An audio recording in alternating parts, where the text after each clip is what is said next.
Assalamualaikum warahmatullahi wabarakatuh. Selamat malam Pak Sparta dan teman-teman yang kami banggakan. Kami dari kelompok 6 ingin mempresentasikan materi di chapter ke-8 yaitu kewajiban dan ekuitas pemilik dari mata kuliah teori akuntansi. Sebelumnya izinkan kami untuk memperkenalkan diri. Saya Dewi Yulia Biran Pasana dengan NIM 2019-12-11-032. Selanjutnya Saya Syafa Livia Zani dengan NIM 2019-12-11-034 dan yang terakhir. Dan saya Rudi Perdana dengan NIM 2019-12-11-022.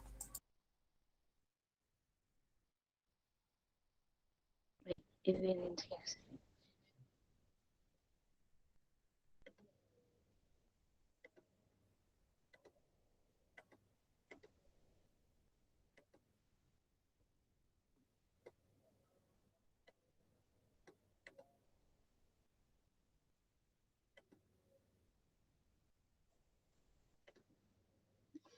Apakah slide-nya sudah terlihat?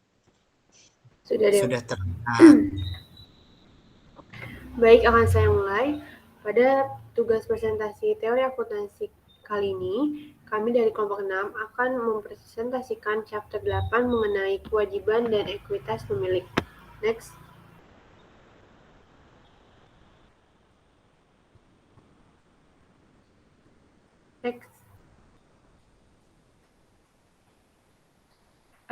Kita masuk ke teori kepemilikan dan entitas.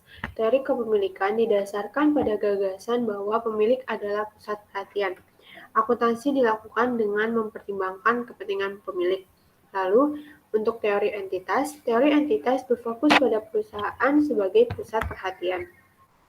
Aset yang dipegang perusahaan berasal dari pemilik ataupun pihak lain yang memasok dana untuk mengakuisisi aset tersebut.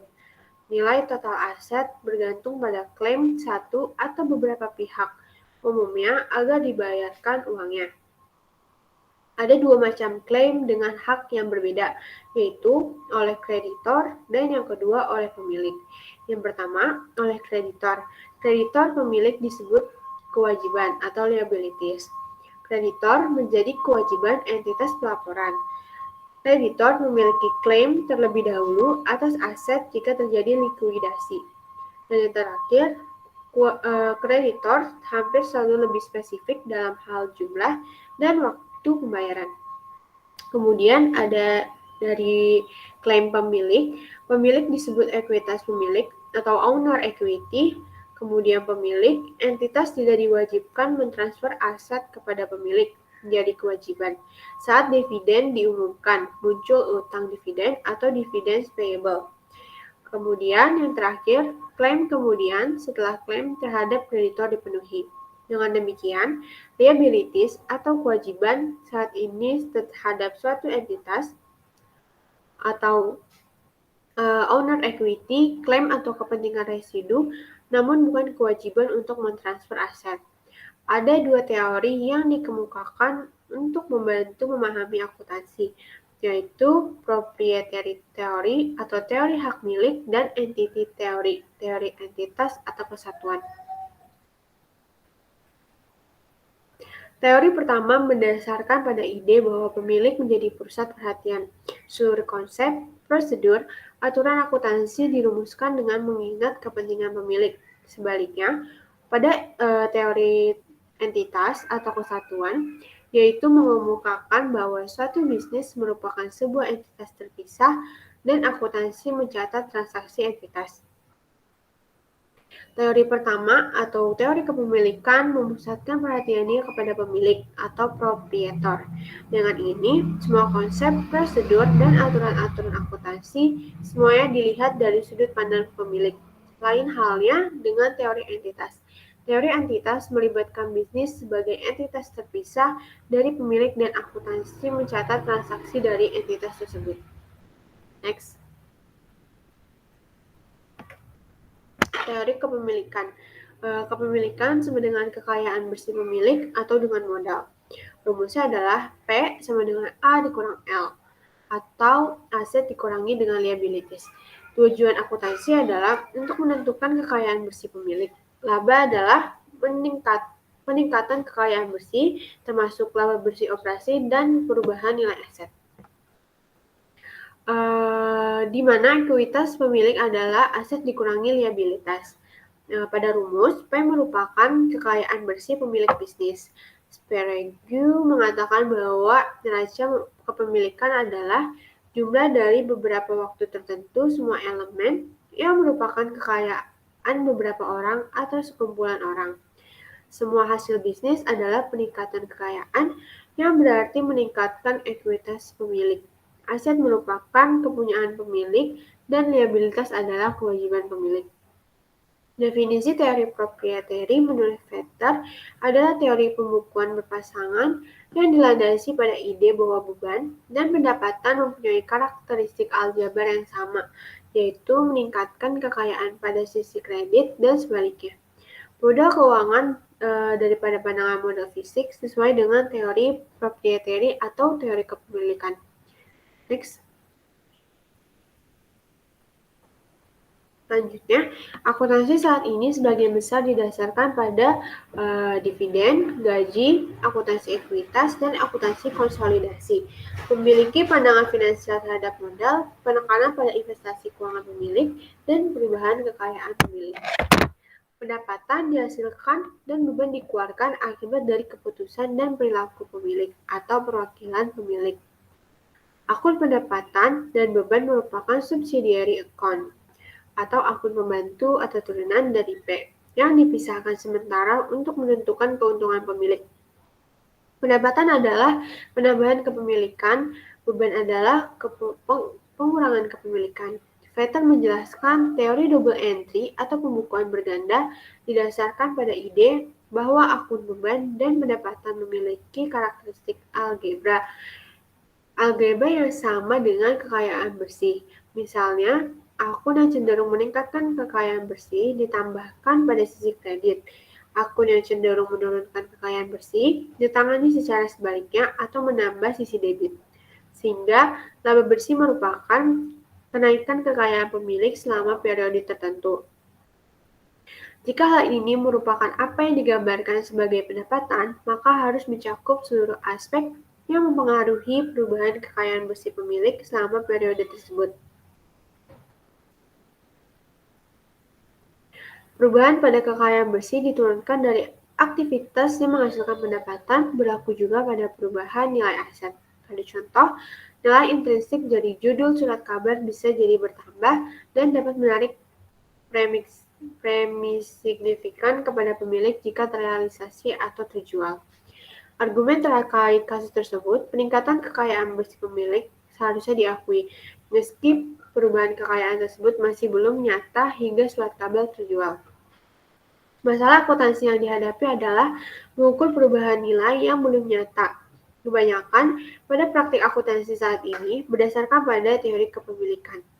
Dividen lebih dianggap sebagai distribusi keuntungan ketimbang beban karena merupakan pembayaran kepada pemilik. Di sisi lain, bunga utang maupun pajak pendapatan dianggap sebagai beban maupun pajak pendapatan dapat mengurangi kekayaan pemilik. Bagi pemilik tunggal maupun persekutuan, gaji yang dibayarkan kepada pemilik yang juga bekerja pada perusahaan tidak dianggap sebagai beban, karena pemilik dan perusahaan merupakan entitas yang sama atau satu kesatuan, tidak dapat membayar dirinya sendiri sehingga dapat dikurangi sebagai beban. Metode ekuitas untuk investasi jangka panjang mengakui kepemilikan atau kepemilikan hak milik dari perusahaan investor.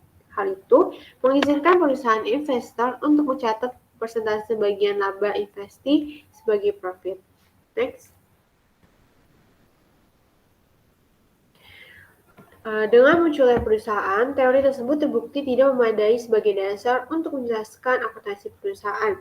Dikembangkan ketika bisnis lebih kecil, sebuah perusahaan terpisah dari pemiliknya. Perusahaan adalah badan hukum yang berdiri sendiri, pemegang saham bergantung pada manajer untuk informasi, dan tidak lagi relevan. Dalam laporan keuangan konsolidasi, metode perusahaan induk adalah berdasarkan teori kepemilikan. Perusahaan induk dipandang memiliki perusahaan anak. Hak minoritas dari sudut pandang pemilik perusahaan anak menggambarkan klaim sekelompok pihak luar. Perluasan hak minoritas dianggap sebagai pengurangan kepemilikan. Pandangan modal keuangan lebih tepat menganut teori kepemilikan ketimbang modal fisik. Pandangan modal keuangan memperluas investasi keuangan pemilik.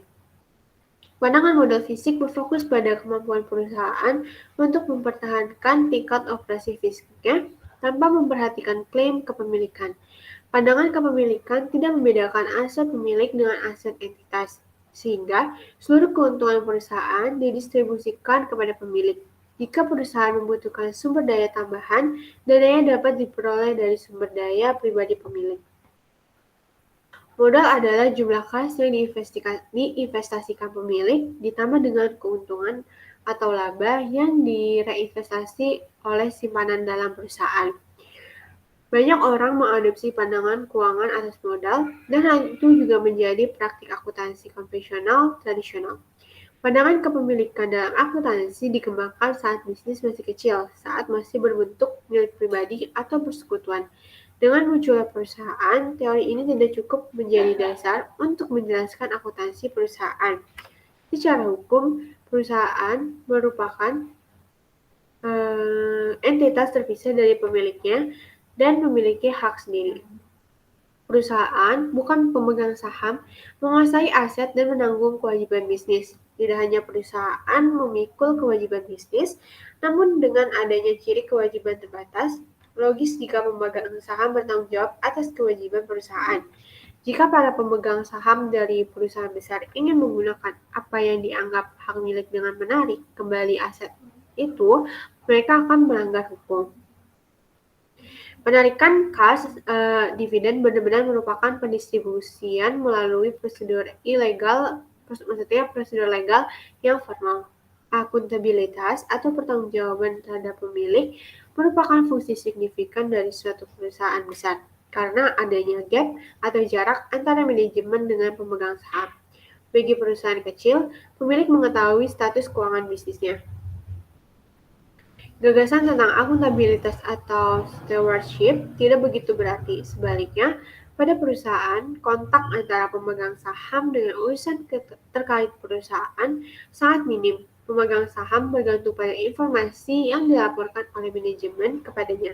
Meski demikian, ada kasus-kasus di mana perusahaan besar terkait dengan satu atau beberapa individu kunci atau sebuah organisasi pengendali, di mana dalam praktiknya kekayaan pemilik tidak dapat dipisahkan dari organisasi. Dalam kasus tersebut, teori kepemilikan masih relevan. Next. Kita masuk pada teori entitas, yaitu ketidakcukupan dalam teori kepemilikan menyebabkan teori entitas diformulasikan untuk mengatasi status hukum perusahaan yang terpisah. Teori entitas muncul untuk mengatasi kelemahan dari teori proprietary. Teori ini bermula dari fakta bahwa perusahaan adalah entitas terpisah dari pemilik. Teori ini melampaui asumsi entitas akuntansi mengenai pemisahan urusan bisnis dan pribadi.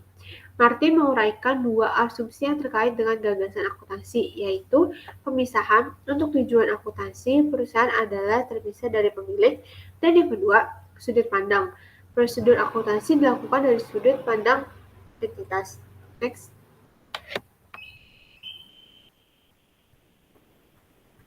Teori entitas, perusahaan dipandang sebagai entitas yang terpisah dengan identitasnya sendiri. Yang pertama, pemisahan pemilik dan pengelola.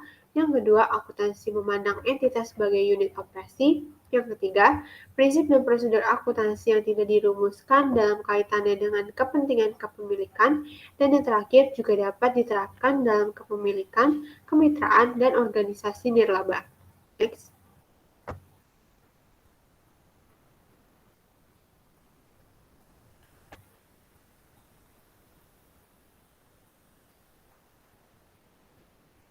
Next. Tujuan akuntansi dapat berupa penata layanan atau akuntabilitas. Yang pertama, entitas yang dilihat sebagai bisnis untuk dirinya sendiri. Yang kedua, tertarik pada kelangsungan hidupnya sendiri. Yang ketiga, melihat pemilik sebagai orang luar. Yang keempat, melapor kepada pemilik untuk memenuhi persyaratan hukum dan menjaga hubungan baik dengan mereka. Next.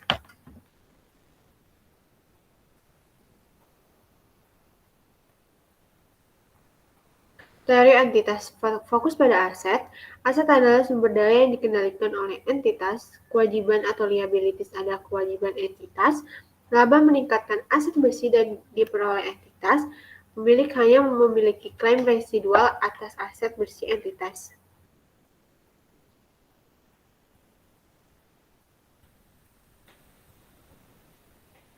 Pemegang saham bergantung pada informasi yang dilaporkan oleh manajemen kepadanya. Meski demikian, ada kasus-kasus di mana perusahaan besar terkait dengan satu atau beberapa individu kunci atau sebuah organisasi pengendali, di mana pada dalam praktiknya, kekayaan pemilik tidak dapat dipisahkan dari organisasi. Dalam kasus tersebut, teori kepemilikan masih relevan. Ini adalah bisnis dengan sejarah keuangan di mana petugas pembukuan dan akuntan yang sedang mencoba mencatat dan menganalisis buku dan akun merupakan catatan bisnis. Laporan periodik, operasi, dan posisi keuangan merupakan laporan bisnis. Entitas bukanlah seseorang atau tidak dapat bertindak dengan sendirinya. Ia adalah sebuah institusi. Meski demikian, ia merupakan suatu hal yang nyata, menurut Patton. Keberadaan nyata dan terukur, bahkan memiliki kepribadian sendiri. Bagi sebuah perusahaan, sekali modal saham diterbitkan, kehidupan perusahaan tidak bergantung pada kehidupan pemegang sahamnya. Dari sudut pandang akuntansi, entitas setiap area berkepentingan ekonomi yang keberadaannya terpisah dari pemiliknya. Entitas sebagai unit independen. Dalam sudut pandang ini, tujuan akuntansi boleh jadi untuk stewardship atau akuntabilitas. Versi tradisional teori entitas, perusahaan bisnis beroperasi demi keuntungan pemilik ekuitas, penyedia dana bagi entitas. Sehingga kepada pemilik ekuitas, entitas harus melaporkan status dan konsekuensi dari investasi mereka. Interpretasi yang lebih baru memandang entitas seperti berbisnis untuk dirinya sendiri dan terkait pada kelangsungan hidupnya sendiri, dalam rangka memenuhi persyaratan hukum dan menjaga hubungan baik dengan pemilik ekuitas jika suatu saat nanti dibutuhkan dana lebih. Pandangan tradisional pemilik ekuitas, rekan bisnis, pandangan yang lebih baru atau pemilik ekuitas.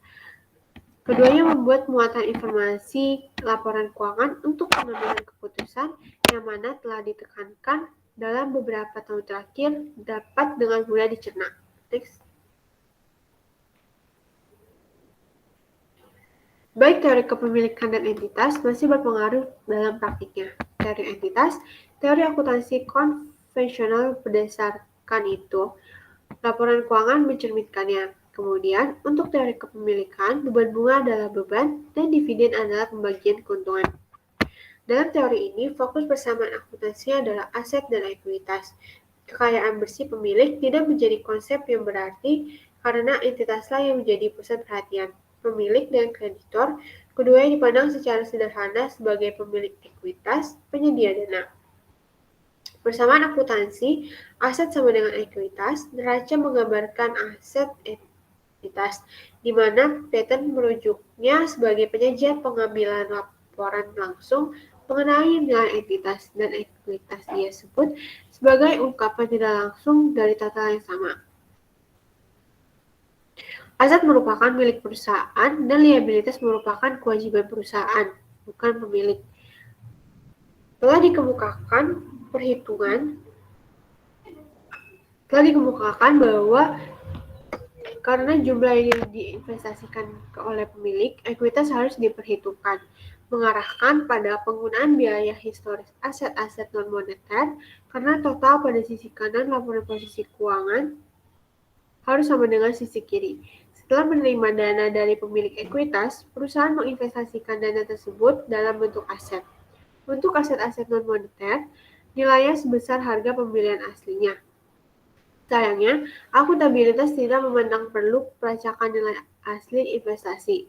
Pemilik ekuitas juga tertarik terhadap perubahan nilai investasi mereka.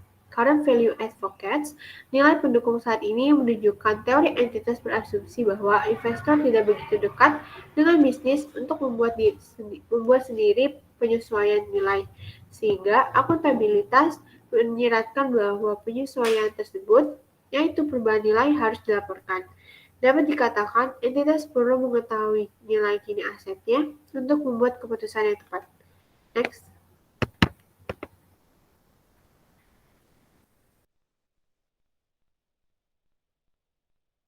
Selanjutnya akan diteruskan oleh Dewi.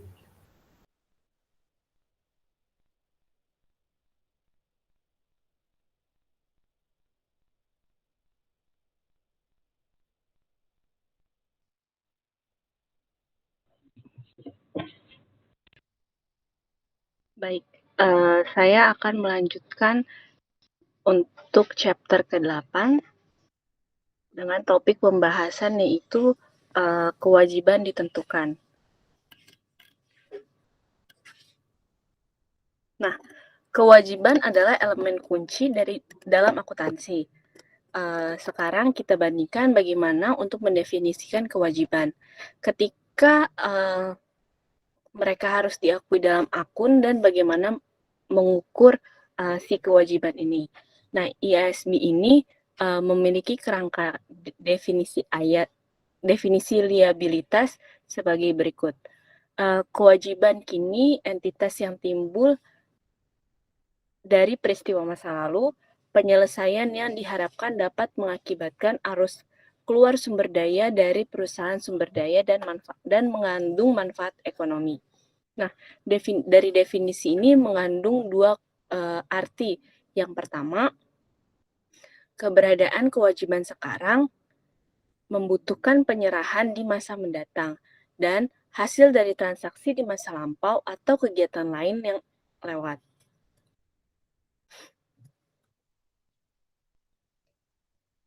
Nah, syarat dari sebuah transaksi adalah keharusan bahwa kewajiban adalah hasil dari sebuah transaksi di masa lalu, dan keyakinan bahwa hanya kewajiban di masa kini yang dicatat, bukan kewajiban di masa depan.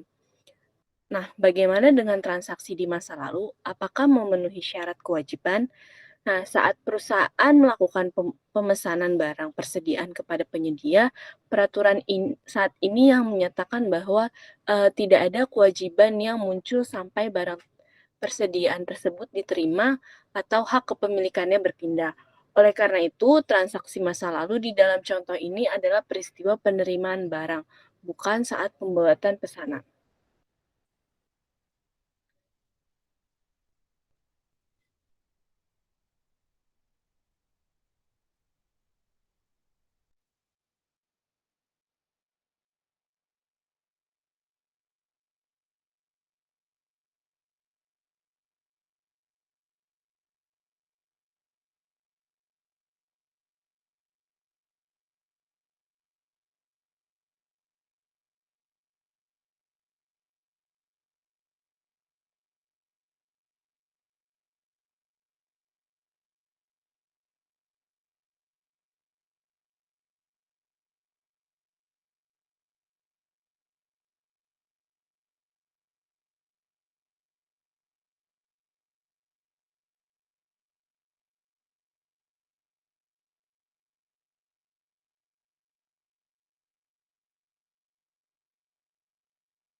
Nah, mohon maaf terputus. Baik, saya lanjutkan untuk pengakuan dari kewajiban ini sendiri.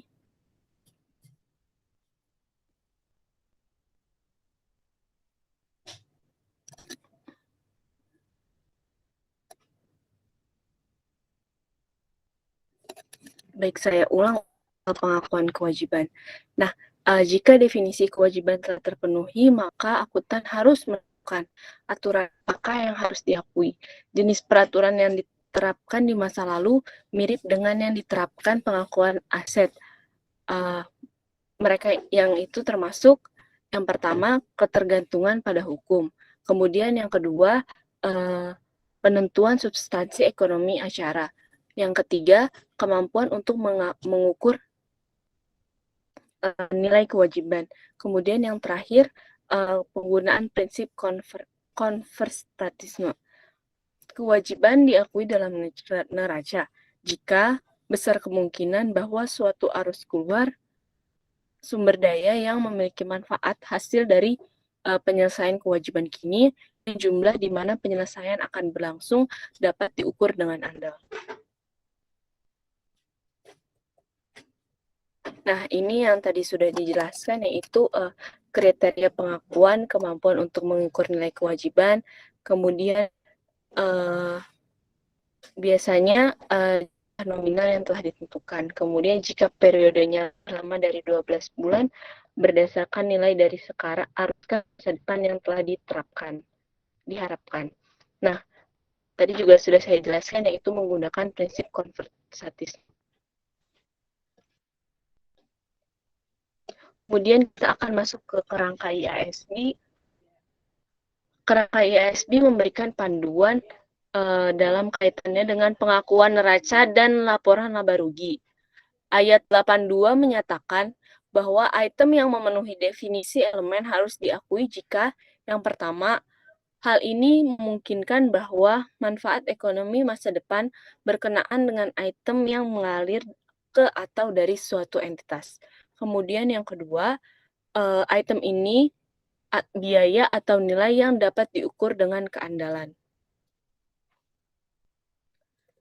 Nah, ayat 91 memberikan pedoman khusus tambahan, maka hal ini menyatakan bahwa kewajiban diakui di neraca jika kemungkinan besar tersebut mengakibatkan arus keluar sumber daya yang memiliki manfaat ekonomi hasil dari penyelesaian tersebut.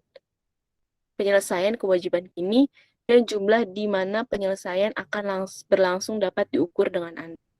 Kemudian, kerangka menyatakan pengukuran yang dapat diandalkan adalah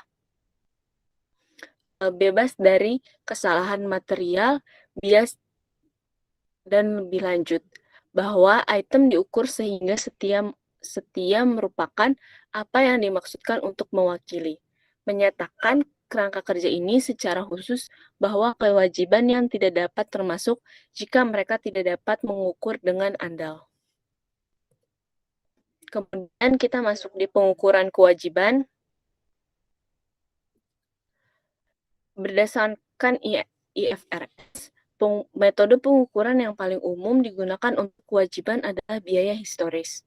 Nilai wajar merupakan pengukuran yang digunakan di saat awal transaksi dan yang melibatkan kewajiban dalam hubungannya dengan IAS 17. Tentang sewa, IAS 39 tentang pengakuan dan pengukuran instrumen keuangan. IFRS 2 tentang setoran saham berbasis IFRS 3 tentang penggabungan usaha. Nah, apa yang kita maksud dengan nilai wajar dalam hal ini? Konsep ini didefinisikan dalam IAS 17 ayat 14. Kemudian, dengan demikian, kewajiban yang timbul dalam sewa pembiayaan diakui di awal berdasarkan nilai wajar sewa, yang menurut definisi di atas bisa menjadi harga pasar untuk aset sewaan, atau nilai kini dari pembayaran sewa minimum. Jika lebih rendah di tahun-tahun berikutnya, pengukuran jumlah kewajiban berdasarkan metode amortisasi biaya, yaitu dari kewajiban awal, nilai wajar atau nilai tunai pembayaran sewa minimum jika lebih rendah, disesuaikan secara tahunan untuk mencerminkan estimasi nilai saat ini. Saldo kewajiban berdasarkan metode amortisasi tingkat bunga efektif. Nah, kita bisa melihat bahwa biaya historis atau modifikasi biaya historis dalam hal ini yaitu amortisasi biaya merupakan metode yang paling umum digunakan untuk pengukuran kewajiban selanjutnya. Dua contoh di mana pengukuran nilai wajar diperlukan setelah akuisisi adalah kewajiban pasca kerja, seperti pensiun yang telah diatur dalam standar IAS 19 tentang manfaat karyawan dan ketentuan jangka panjang dengan ketentuan 37 ASBD yang terdapat pada IAS 137. Kewajiban kontingensi dan aktiva kontingensi. Nah, tadi saya sempat menyinggung yaitu pensiun. Nah, di banyak negara rencana dana pensiun ditetapkan oleh atasan untuk memberikan manfaat pensiun untuk karyawan. Kemudian pengusaha melakukan pembayaran dana pensiun dengan mempertahankan aktiva, kepercayaan untuk mendanai pembayaran ketika karyawan pensiun. Dana pensiun adalah suatu badan hukum terpisah dari perusahaan kerja.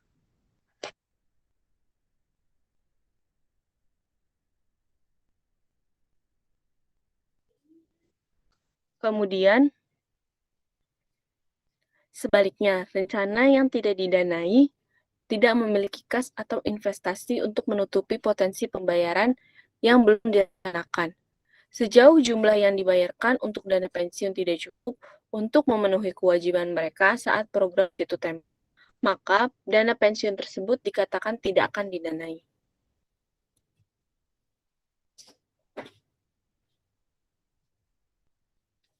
Nah, karena dana pensiun adalah badan hukum terpisah, maka dari itu mungkin akan dianggap bahwa rencana komitmen tidak didanai bukan merupakan kewajiban atasan dari sebuah perusahaan untuk membayar dana pensiun. Namun, bisa dikatakan bahwa perusahaan memiliki kewajiban yang adil untuk memenuhi komitmen yang tidak didanai dan karenanya memiliki kewajiban. Nah, untuk mendukung argumen ini, terdapat ahli yang telah memberikan contoh, yaitu sebuah perusahaan yang mendukung untuk mempensiunkan dana akan kehilangan reputasi dalam pasar tenaga kerja dan pasar lain sebagai konsekuensinya. Maka akan menimbulkan suatu pengorbanan manfaat ekonomi.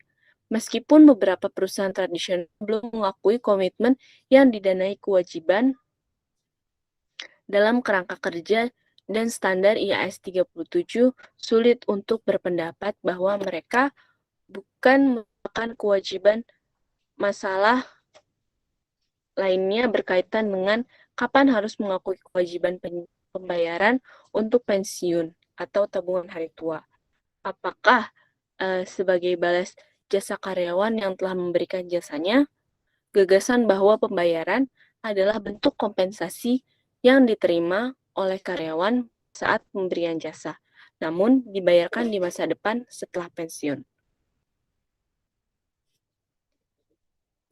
Kemudian kita masuk di ketentuan dan kontingensi. Provisi dan kewajiban kontingensi akan muncul di mana terdapat ketidakjelasan antara kewajiban saat ini dan kewajiban di waktu yang akan datang. Hal ini diatur di IAS 37 di paragraf 10 yang mendefinisikan kewajiban kontingensi sebagai berikut. Yang pertama, kewajiban yang terjadi karena peristiwa masa lalu dan hanya terjadi jika terjadi atau tidak terjadinya satu atau beberapa peristiwa di masa depan yang belum pasti keterjadiannya di mana peristiwa di masa depan tersebut di luar kendali dari entitas. Atau yang kedua, kewajiban saat ini terjadi karena peristiwa masa lalu tetap diakui. Karena yang pertama, hal ini tidak mungkin mengakibatkan arus keluar atau sumber daya yang memiliki manfaat ekonomi yang dibutuhkan untuk menyelesaikan kewajiban tersebut, atau jumlah kewajiban tidak dapat diukur dengan keandalan yang cukup. Selanjutnya akan dilanjutkan oleh Rudi Perdana.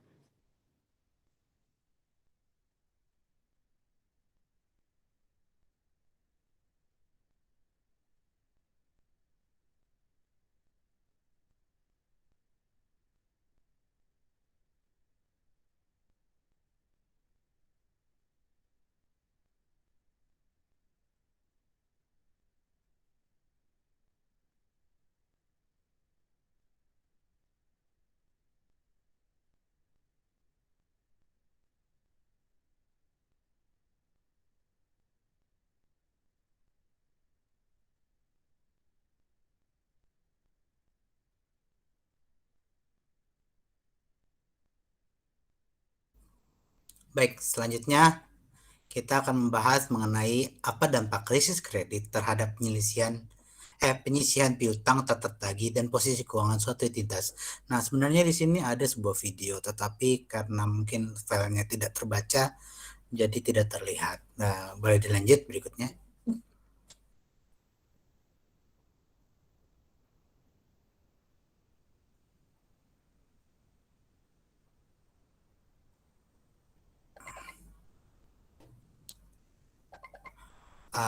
Selanjutnya kita akan membahas mengenai model kepemilikan.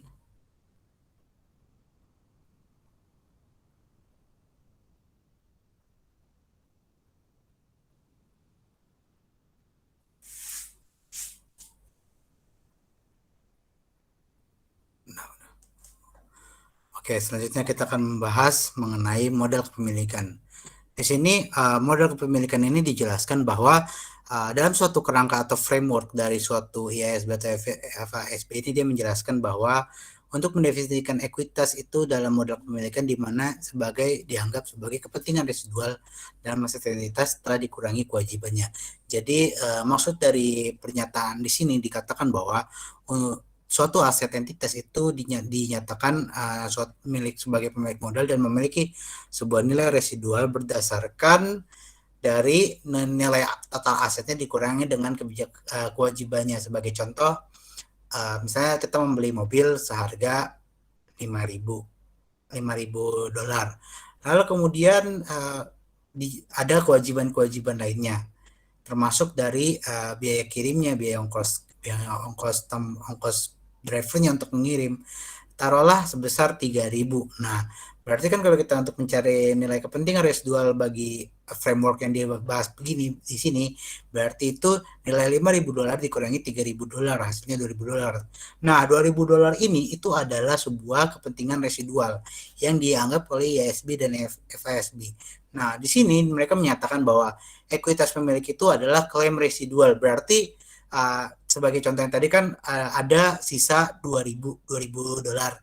Nah, 2.000 dolar ini itu nanti akan dimasukkan atau dicatat di dalam ekuitas pemilik yang dianggap sebagai itu adalah klaim residual dari pembelian aset.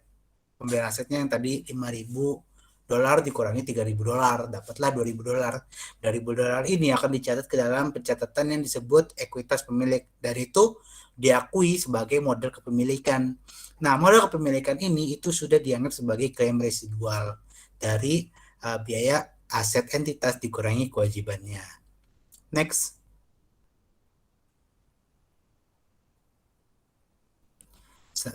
Sekarang masih dalam pembahasan model kepemilikan. Di sini ada beberapa fitur-fitur penting yang perlu diperhatikan, di mana ada yang pertama itu dari hak para pihak. Maksud dari hak dari para pihak ini itu adalah hak itu dari pemilik aset itu sendiri. Jadi setiap aset kan pasti ada yang namanya kepemilikan atau bukti pembelian, atau kita sebut saja nota pembelian. Sebagai contoh, barang A atau mobil A ini harganya 5 juta. Terus kemudian kita belilah seharga 5 juta.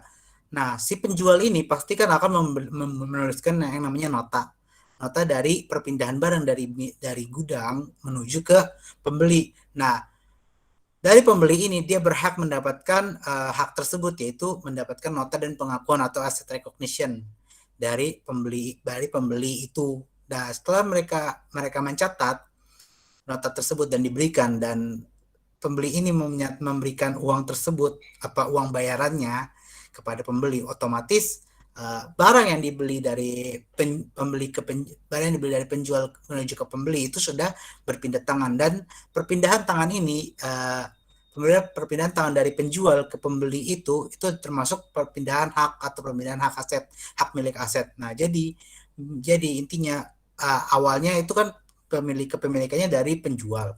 Lalu setelah diberi, otomatis ke modal kepemilikannya itu berpindah tanganlah ke pembeli. Nah, dari barang yang telah dipindah tangankan itu ke pembeli itu termasuk dalam hak para pemilik, hak dari para pihak, yaitu pihak pembeli dari transaksi tersebut, contoh transaksi tersebut. Selanjutnya itu ada substansi ekonomi dari pengaturan. Maksud dari substansi dari pengaturan ini berarti ada pihak-pihak tertentu yang ikut ambil andil dalam suatu transaksi. Sebagai contoh pajak atau dirjen pajak. Biasanya itu kan kalau untuk pembelian barang mewah itu kan ada tarif pajaknya. Taruhlah misalnya dari tadi pembelian transaksi yang tadi itu harga mobil 5 juta. 5 juta. Terus kemudian dicatatlah dari nota pembeli ini, penjual ini kepada pembeli, dibilang 5 juta.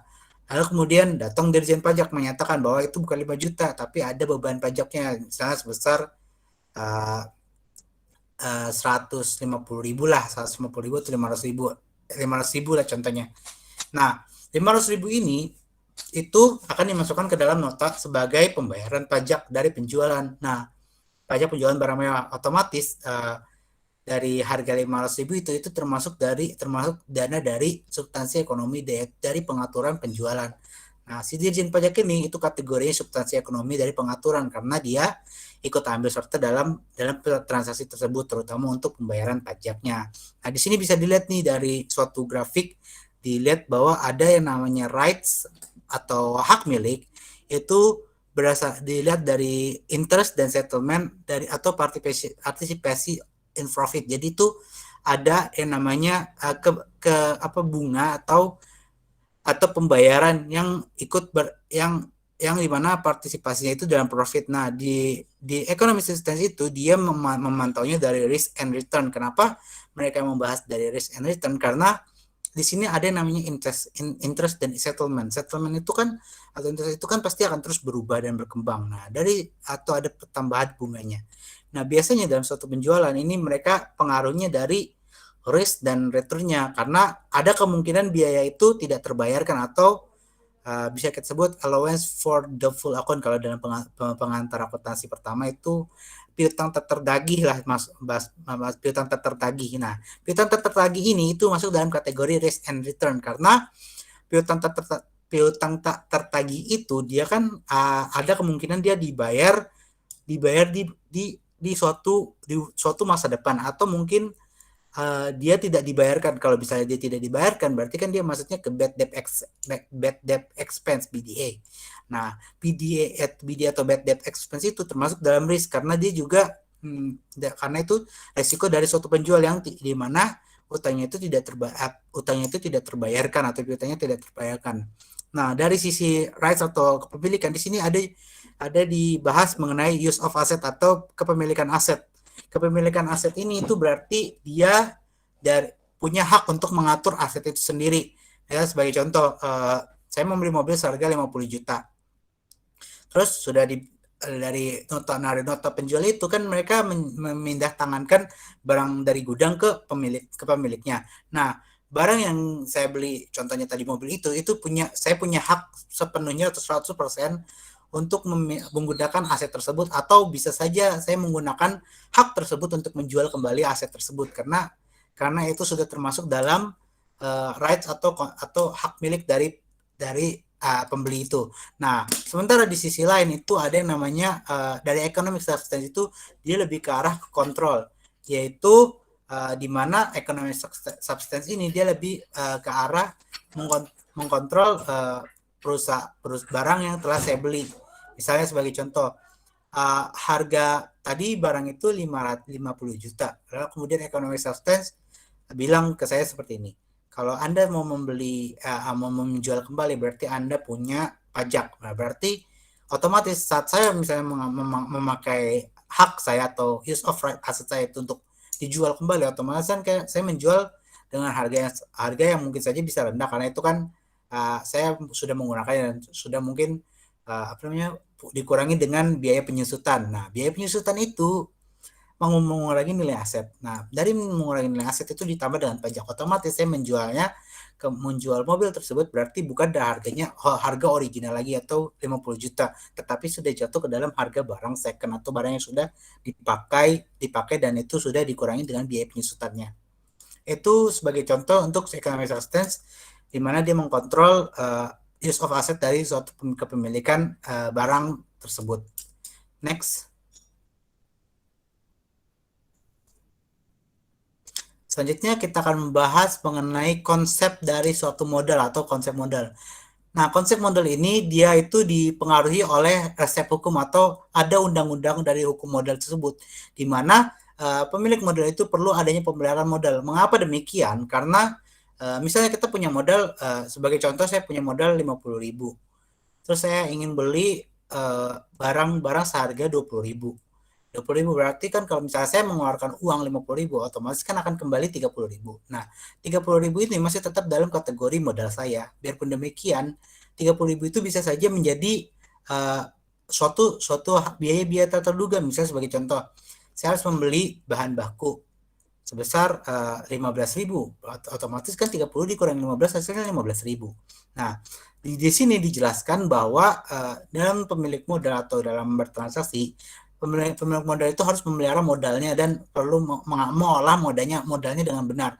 Karena apabila modalnya itu tidak terpakai dengan benar, otomatis kan hartanya itu akan ikut tergerus sebagai pengganti dari kewajiban, karena modal itu biasanya dipakai untuk mengganti kewajiban atau membayar kewajiban sih kan, ya membayar kewajiban. Tapi kalau misalnya kita tidak memiliki modal, otomatis aset kita akan dijual dan akan tergerus, karena itu untuk menutupi kewajiban yang tidak terbayarkan. Lalu yang kedua ini contohnya adalah modal finansial, di mana di sini modal finansial itu dijelaskan bahwa kita harus menginvestasikan uang atau daya beli yang diinvestasikan. Maksud dari menginvestasikan uang ini di mana itu jatuh dalam prinsip pemegang uang, yaitu spekulasi, di mana di suatu masa atau di masa depan yang akan datang itu bisa saja harga suatu barang atau harga suatu uang akan naik. Berarti kita perlu juga menginvestasikan uang tersebut. Sebagai contoh, misalnya harga dolar tahun 2021 14.500 sekian. Kemudian saya memilih untuk menyimpan dana saya karena itu masih nilainya masih tinggi. Lalu kemudian di masa depan, di tahun berikutnya, tahun 2022, dikabarkan bahwa harga dolar itu ternyata turun menjadi 13.000 sekian. Nah, di situ di saat harga 13.000 sekian, saya otomatis akan mengganti uang rupiah saya atau tabungan saya menjadi dolar, karena sedang dalam posisi dolar itu terdepresiasi dan mendapatkan harga yang lebih rendah. Nah, di kemudian hari ada suatu berita menyatakan bahwa harga dolar naik kembali menjadi 15.000. Nah, di harga 15.000 itulah saya akan menjual dolar saya.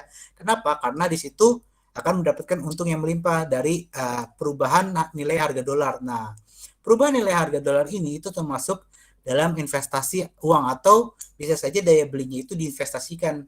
Itu termasuk dalam contoh investasi uang. Lalu bagaimana investasi daya beli yang diinvestasikan? Nah, maksud dari biaya daya beli diinvestasikan itu di mana kita membeli barang, tetapi barang itu dianggap sebagai money generator, atau kalau kita bahasa bagusnya sih kita bilang money generator, atau kita membeli barang yang berguna untuk diubah atau menghasilkan uang. Sebagai contoh, saya punya bahan baku beras, terus saya membeli peralatan masak gitu. Taruhlah harga peralatan masak itu sebesar 10 juta lah, 10 juta itu yang terbagus. Lalu saya beli itu 10 juta terbagus. Nah, kemudian saya bukalah restoran. Nah, restoran itu saya berkelut di bisnis itu, kemudian menggunakan aset-aset tersebut, aset yang saya beli dari toko peralatan atau toko masak lah intinya. Kemudian dari hasil itu saya mendapat omset 1 juta per minggu. Nah, bayangkan kalau misalnya Anda berdagang atau bertransaksi itu selama 1 bulan. 1 bulan itu kan 30 hari ya. Kalau misalnya 1 minggu itu 1 bulan itu 4 minggu, berarti kan 4 kali 1 juta itu udah 4 juta. Itu baru 1 bulan. 1 bulan itu 1 bulan berarti 4 juta. Nah, bagaimana kalau misalnya dia 1 tahun? 1 tahun berarti sudah kemungkinan lebih dari biaya yang kita keluarkan atau lebih dari 10 juta. Intinya itu sudah lebih dari break even point atau BEP. Nah, dari keuntungan itulah yang termasuk dalam biaya daya beli yang diinvestasikan, karena itu menghasilkan uang dari suatu aktivitas yang telah dilakukan.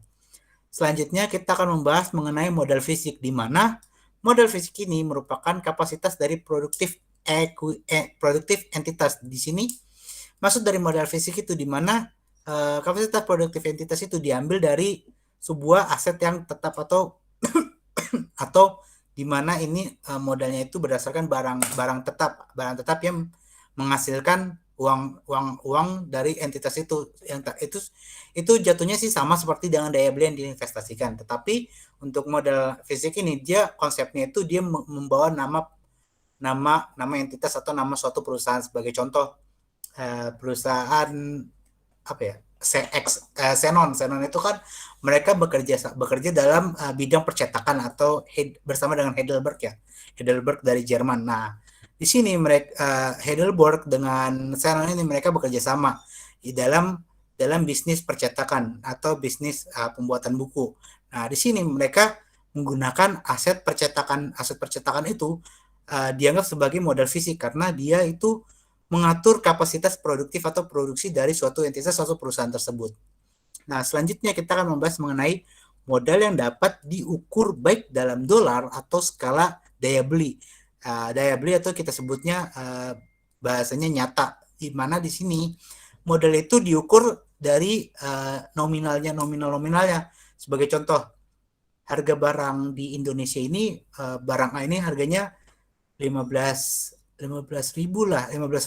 Tetapi harga di luar negeri itu bisa saja $2. $2 itu kan udah setara dengan 28.000 atau lebih mungkin, tergantung dari barangnya. Nah, keuntungan dari pembagian penjualan di luar negeri itu dia dapatnya surplus, karena surplus ini dia masuk dalam nilai modal yang dapat diukur dengan nilai nominal atau skala nyata dari daya beli yang ada di masyarakat luar sana. Nah, dari contoh 15.000 dengan 28.000 inilah yang akan dianggap sebagai modal yang dapat diukur baik dalam nominal dolar, karena itu konversinya atau apa ya kita sebutnya, kurs dari mata uang dolar dengan mata uang Indonesia itu kan sangat berbeda ya. Nah, saat itu mungkin dolar itu mengalami apresiasi atau nilai tukarnya lebih tinggi saat kita menjual, berarti otomatis kita mendapat untung. Nah, untung tersebut dihitung dalam modal yang dapat diukur baik dengan dolar nominal. Sama halnya dengan skala daya beli, itu juga sama seperti daya beli yang diinvestasikan konsepnya. Next. Selanjutnya kita akan membahas mengenai klasifikasi dalam ekuitas pemilik. Di sini, klasifikasi dalam ekuitas pemilik itu dinyatakan bahwa perbedaan antara modal yang disumbangkan dan modal yang diperoleh itu adalah berguna karena dilihat dari pendapatan yang disimpan, dan yang kedua itu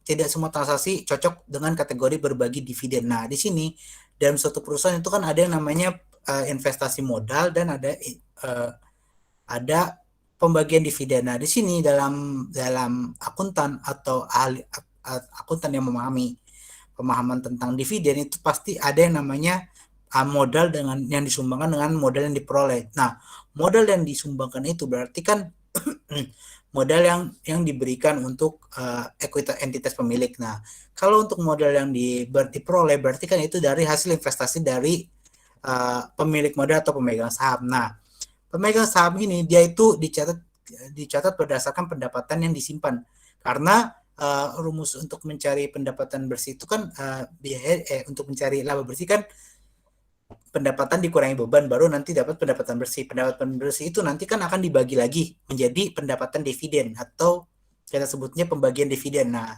pembagian dividen itu sudah termasuk dalam laba bersih karena setelah kita melakukan transaksi, sebagai contoh, saya menjual barang ini di pasar, dapat untung selama 1 bulan ini 1 juta. Kemudian ada beban lah 500.000. Nah, setelah itu dikurangilah dikurangi beban, 1 juta dikurangi 500.000, dapatlah 500.000. Nah, setelah dapat 500.000 ini, itu termasuk dalam pendapatan bersih. Nah, pendapatan bersih ini itu akan laba bersih. Laba bersih ini akan disimpan untuk suatu saat akan dibagikan sebagai dividen kepada ekuitas pemilik atau kita sebutnya pemegang saham. Nah, pemegang saham ini nanti dari 500.000 ini dia itu akan dibagi-bagi lagi pembagian dividen berdasarkan dividen yang dimiliki dari pemegang saham. Nah, tetapi di sini ada catatannya bahwa tidak semua transaksi itu cocok dengan kategori berbagi dividen. Kenapa demikian? Karena ada beberapa contoh sebagai halnya di mana transaksi itu dia mengalami rugi. Misalnya saya transaksi harganya dapat untung 400.000, tetapi bebannya 500.000, berarti kan rugi 100.000 ya. Rugi 100.000 itu termasuk saya harus menanggung kerugian itu, dan itu harus antara saya harus menambahkan untuk menutupi hutang atau menutupi kerugian, atau saya membagikannya dengan dividen. Tetapi biasanya kalau dalam kategori balance sheet-nya sedang rugi, itu tidak mungkin dibagikan karena itu termasuk dalam kategori di mana transaksi itu tidak cocok atau dapat dikategorikan sebagai berbagi dividen, karena itu kondisinya sudah rugi dan tidak mungkin dong orang menerima kerugian yang dimiliki dari perusahaan atau yang diterima oleh perusahaan, karena setiap orang itu pasti menginvestasikan itu berharap akan mendapatkan untung, dan untungnya itu akan dibagi dalam bentuk dividen. Dividen itu diambil dari pembagian laba bersih yang akan nanti dipakai untuk untuk dibagi untuk dividen entitas pemilik atau dividen ekuitas pemilik, dan ekuitas pemilik itu dimasukkan dalam klasifikasi yang dibahas dalam slide ini. Next. Nah, selanjutnya tadi kita sudah membahas mengenai entitas pemilik, ekuitas pemilik, prinsip modal. Sekarang kita akan membahas mengenai tantangan bagi pembuat standar atau challenge for standard setter, di mana di sini standard setter ini dia memiliki masalah dari IASB, karena IASB ini dia memiliki beberapa proyek yang akan mempengaruhi definisi, pengakuan, dan pengukuran kewajiban. Di sini dijelaskan bahwa IASB ini menuntut bahwa ada beberapa proyek yang akan mempengaruhi definisi ini. Yang pertama itu berdasarkan perbedaan utang versus ekuitas. Maksud dari perbedaan utang dan versus ekuitas ini, di mana utang itu kan adalah kewajiban yang timbul dari suatu transaksi. Sementara ekuitas itu adalah modal pemiliknya. Modal pemilik itu otomatis kan sebagai berguna untuk menyimpan dananya dari perusahaan atau memulai suatu bisnis. Suatu bisnis dimulai dengan modal. Nah, modal itu termasuk dalam versus ekuitas. Nah, apabila modal ini dimulai berdasarkan ekuitas pemilik, ekuitas pemilik yang resmi atau terbukti bahwa saya sebutnya owner dari suatu bisnis itu dia punya modal sendiri, itu tidak apa-apa karena itu masuk dalam ekuitas pemilik. Tetapi bagaimana dengan si pemilik usaha ini, dia punya ekuitas tetapi itu berdasarkan dari hutang atau kita sebut saja hutang untuk modal, atau ya hutang ekuitas, atau kita sebut saja hutang dari bank untuk membuat modal. Nah, di situ itu beda lagi, di mana kita pengakuannya apakah itu termasuk dalam hutang atau masuk dalam ekuitas, karena itu awalnya IASB itu berpikir bahwa ini pasti hutang karena dia sudah meminjam dana dari bank untuk memulai bisnisnya. Untuk meminjam dana itu sudah termasuk dalam kategori hutang. Nah, tetapi di sisi lain mereka menganggap bahwa itu termasuk dalam ekuitas karena pemisahan antara ekuitas dengan peminjaman utang itu berbeda, karena pencatatan di awal itu mereka berpikir bahwa walaupun dia meminjam uang dari bank itu tetap aja masuk dalam ekuitas karena dia awalnya untuk berbisnis. Nah, selanjutnya untuk membahas masalah hutang dan ekuitas ini, dia itu tinggal memacu saja dari mana apakah perusahaan ini visible atau mampu dia membayar utang-utangnya dari bank itu, atau bagaimana apakah dari perusahaan ini dia mampu gak sih bayar utang yang yang dia minta dari bank, itulah yang akan jadi permasalahannya nanti di kemudian hari. Selanjutnya kita akan membahas mengenai penghapusan utang atau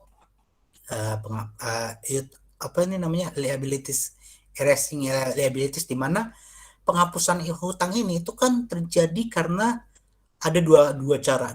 Yang pertama, di mana utang itu sudah dibayarkan, berarti kan sah, itu utangnya sudah selesai, berhenti. Misalnya sebagai contoh, saya punya utang 5.000, saya bayar 5.000, otomatis balance sheet saya yang tadinya minus 5.000 ditambah 5.000 jadi 0.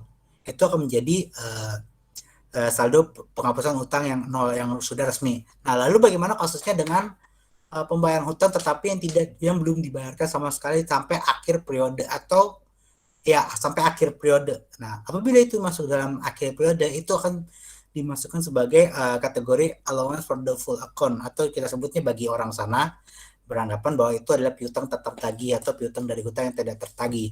Nah, kalau misalnya dalam suatu kasus saya tidak membayar, maka mereka otomatis akan menghapus hutang tersebut sebagai bad debt expense atau hutang tak tertagih.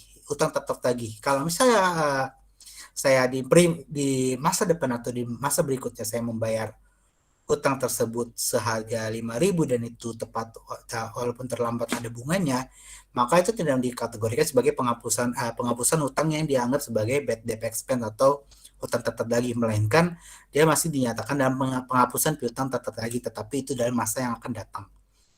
Nah, selanjutnya kita akan membahas mengenai saham dari karyawan, di mana saham karyawan ini dia tuh berfokus kepada pembayaran berbasis saham terhadap karyawan. Nah, biasanya dalam sistem informasi akuntansi itu kan mereka membahas bagaimana struktur atau data flow-nya dari pembayaran saham atau pembayaran karyawan atau payroll lah, kita sebutnya pembayaran gaji kan.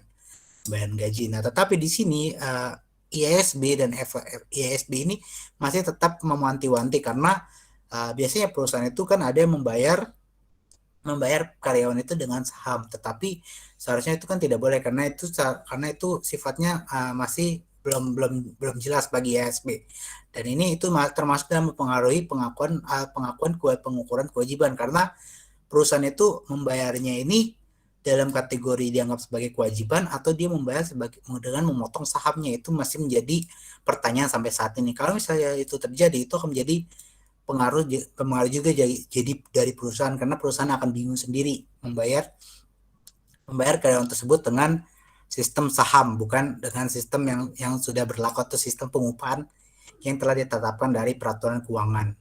Next.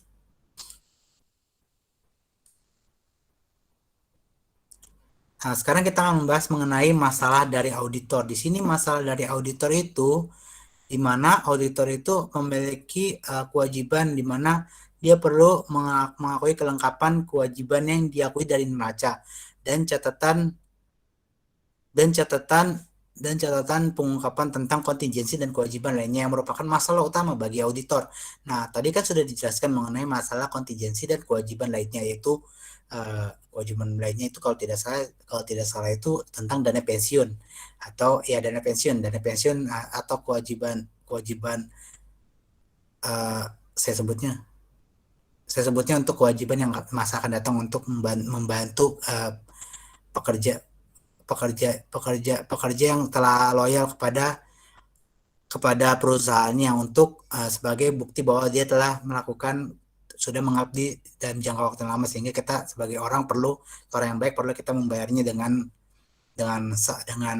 tambahan sedikit lah, intinya seperti itu.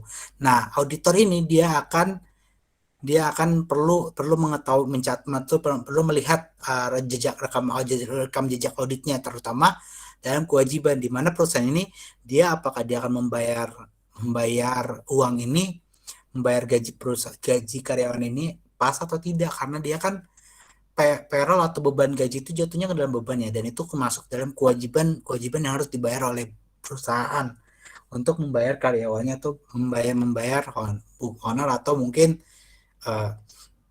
untuk premi asuransi dana pensiun. Nah, biasanya dalam pencatatan yang dihadapi dalam masalah auditor ini dia itu berdasarkan dari dari beberapa poin berikut. Yang pertama, bukti atau evidence, di mana bukti dari pembayaran atau kewajiban ini dikeluarkan itu harus ada buktinya. Misalnya saya mengeluarkan uang 5 juta. Nah, dari 5 juta itu dia perlu, auditor itu pasti akan menanyakan mana buktinya Anda mengeluarkan 5 juta. Nah, kita sebagai orang yang menerapkan GCG atau Good Corporate Governance atau perusahaan yang bersih dari fraud atau kecurangan atau korupsi, berarti kan kita harus membuktikan berdasarkan nota-nota yang telah kita tulis. Misalnya tadi 5 juta sudah dikeluarkan, otomatis saya harus memberikan bukti tersebut, yaitu bukti nota bahwa saya mengeluarkan kewajiban pembayaran sebesar 5 juta. Nah, selanjutnya kita akan membahas mengenai waktu dan cut off. Maksud dari waktu dan cut off ini, dia tuh kapan saya mengeluarkan kewajiban tersebut dan bagaimana dia pemotongan modal atau aset tersebut untuk membayar kewajiban tersebut. Karena biasanya itu harta itu pasti akan berkurang dan modal itu akan berkurang kan. Aset sama dengan harta dikurangi modal. Untuk itu prinsip persamaan dasar akuntansi lah. Berarti harta itu sama dengan pendapatan dikurangi modal. Kewajiban dikurangi modal itu termasuk dalam evidence timingnya. Timingnya itu tepat di mana liabilitas itu dikeluarkan dan bagaimana pemotongan atau pengeluaran saldo itu didapat sebesar 5 juta.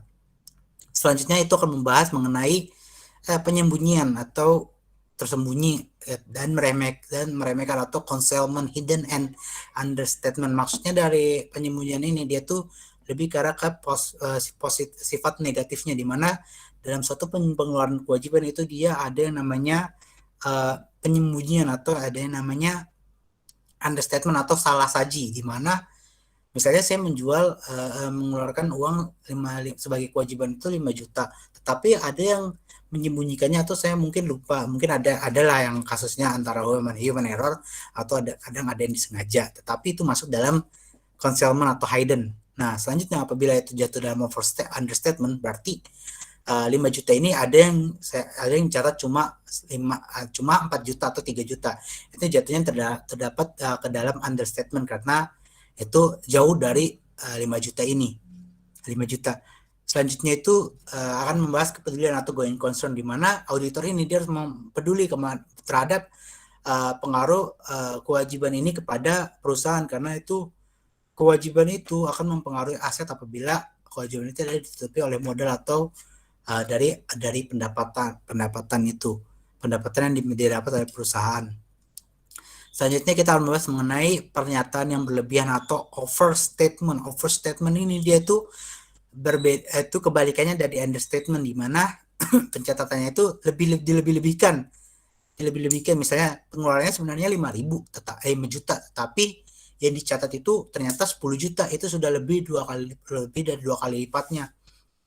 Nah, lebih dari 2 kali lipatnya ini dia masuk ke dalam overstatement. Kemudian yang berikutnya ada ketentuan atau provision, di mana itu ketentuan itu dalam mengeluarkan kewajiban itu biasanya diatur dalam peraturan dari perusahaan tersebut. Misalnya untuk 1 bulan ini minimal pengeluarannya harus 5 juta, berarti otomatis provisi atau ketentuan yang sudah ditetapkan oleh pemilik usaha itu adalah provisi itu sebesar 5 juta. Selanjutnya kita akan membahas mengenai kewajaran dari nilai wajar, atau poin berikutnya itu kewajaran nilai wajar atau reasonableness atau fair value, di mana suatu kewajiban itu harus ditentukan nilai wajarnya. Misalnya nilai wajar dari suatu aset 5 juta. 5 juta itu aset baru. Kemudian kita mengeluarkan uang 5 juta kewajiban membayar uang. Itu kan termasuk dalam kewajiban atau mengurangi harta kan. Mengurangi harta itu kan termasuk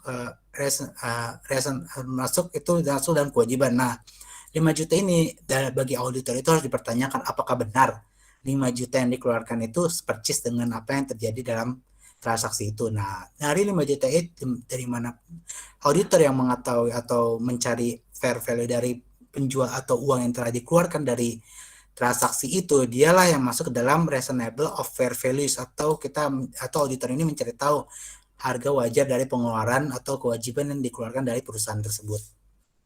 Next.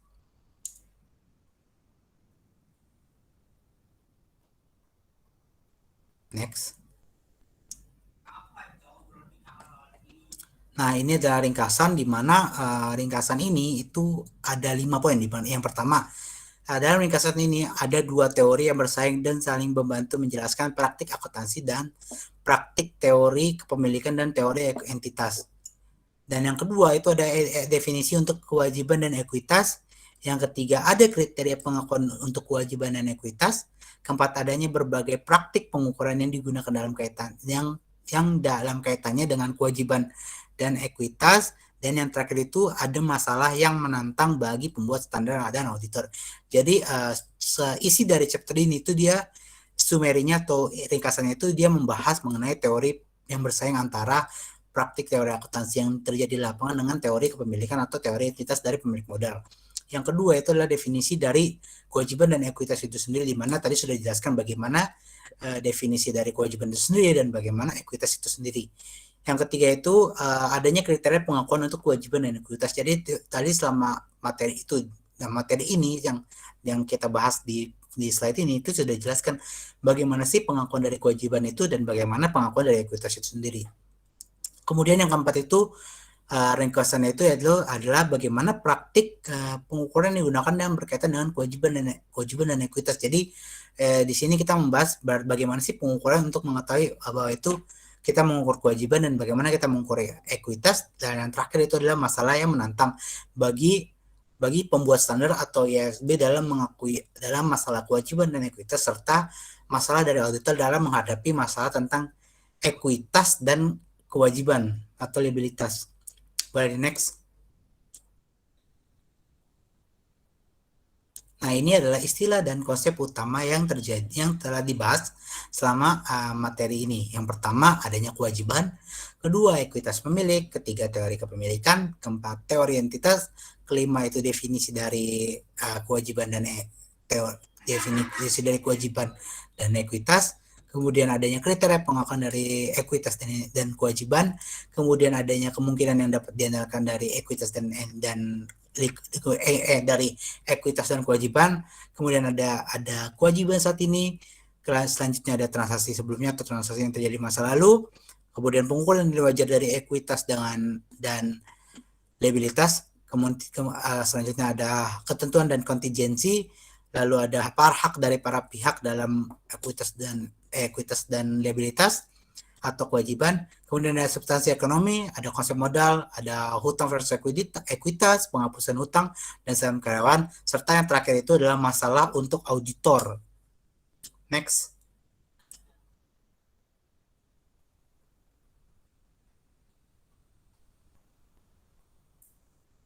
Sekian presentasi dari kelompok kami. Kurang lebihnya mohon maaf. Semoga apa yang telah kami sampaikan bermanfaat. Terima kasih. Wassalamualaikum warahmatullahi wabarakatuh.